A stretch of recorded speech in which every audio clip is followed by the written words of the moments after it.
ஆரம்பிக்கலாங்களா? நடிகர் ரஜினிகாந்த் நடிப்புல 1993 ரிலீஸ் ஆன எஜமான் படம் மறுபடியும் டிசம்பர் 12ஆம் தேதி ரீ-ரிலீஸ் ஆக போறதா அனௌன்ஸ்மெண்ட் ரிலீஸ் ஆகிருக்கு. இயக்குனர் ஆர்.வி. உதயகுமார் டைரக்ட் பண்ணிருக்க எஜமான் படத்துல மீனா, நெப்போலியன், செந்தில், கவுண்டமணி, நம்பியார், மனோரமா இவங்க எல்லாரும் நடிச்சிருக்காங்க. யுவன் சங்கர் ராஜா அவங்களோட அப்பா இந்த படத்துக்கு மியூசிக் போட்டிருக்காரு. நடிகை ராஷ்மிகா மந்தனா நடிச்சு தியேட்டர்ஸ்ல ரிலீஸ் ஆன தி கேர்ள்ஃப்ரெண்ட் படம் டிசம்பர் 5ஆம் தேதி நெட்ஃபிளிக்ஸ் ஓடிடி பிளாட்ஃபார்ம்ல ரிலீஸ் ஆக போகுது. தி கேர்ள்ஃப்ரெண்ட் படத்தை இயக்குனர் ராகுல் ரவீந்திரன் இந்த படத்தை டைரக்ட் பண்ணிருக்காரு. தீக்ஷித் ஷெட்டி இந்த படத்துல முக்கியமான ரோல்ல நடிச்சிருக்காரு.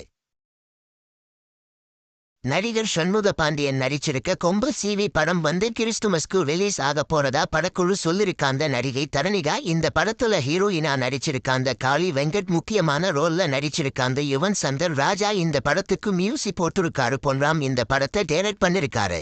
நடிகர் பிரபு தேவா நடிச்சிருக்க மூன் வால்க் படத்தோட ஸ்பெஷல் போஸ்டர்ஸ் ரிலீஸ் ஆகிருக்கு. மூன் வால்க் படத்தை இயக்குனர் மனோஜ் என்.எஸ். டைரக்ட் பண்ணிருக்காரு. இந்த படத்துல யோகி பாபு, அர்ஜுன் அசோகன், அஜு வர்கீஸ் இவங்க எல்லாரும் முக்கியமான ரோல்ல நடிச்சிருக்காங்க. இந்த படத்துக்கு ஏ.ஆர். ரஹ்மான் மியூசிக் போட்டிருக்காரு. நடிகர் வியோ ராஜ் அடுத்ததா நடிக்க போற படத்தோட ஃபர்ஸ்ட் போஸ்டர் ரிலீஸ் ஆகிருக்கு. இந்த படத்துக்கு ராம் லீலா அப்படின்னு டைட்டில் வச்சிருக்காங்க. இந்த படத்தை இயக்குனர் ராமச்சந்திரன் கண்ணன் டைரக்ட் பண்ணிருக்காரு. இந்த படத்துல ஹீரோயினா வர்த்திகா நடிக்கிறாங்க.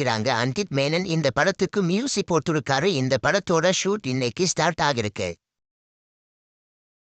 நடிகர் நந்தமுரி பாலகிருஷ்ணா நடிச்சிருக்க அகண்டா 2 படத்துக்கு சென்சார் போர்ட் யூஏ சர்டிபிகேட் கொடுத்திருக்கிறதா படக்குழு சொல்லிருக்காங்க. அகண்டா 2 படத்தை இயக்குனர் போயப்பட்டி ஸ்ரீனு டைரக்ட் பண்ணிருக்காரு. மாளவிகா மேனன், ஆதி பினிஷெட்டி இவங்க எல்லாரும் முக்கியமான ரோல்ல நடிச்சிருக்காங்க. தமன் இந்த படத்துக்கு மியூசிக் போட்டிருக்காரு. டிசம்பர் 5ஆம் தேதி இந்த படம் தியேட்டர்ஸ்ல ரிலீஸ் ஆக போகுது. இந்த வீடியோ பிடிச்சிருந்தா லைக் பண்ணி ஷேர் பண்ணுங்க. இந்த வீடியோ பத்தி உங்க கருத்துக்களை கமெண்ட்ஸ்ல சொல்லுங்க. மறக்காம நம்ம சேனலை சப்ஸ்கிரைப் பண்ணி பெல் பட்டனை கிளிக் பண்ணுங்க.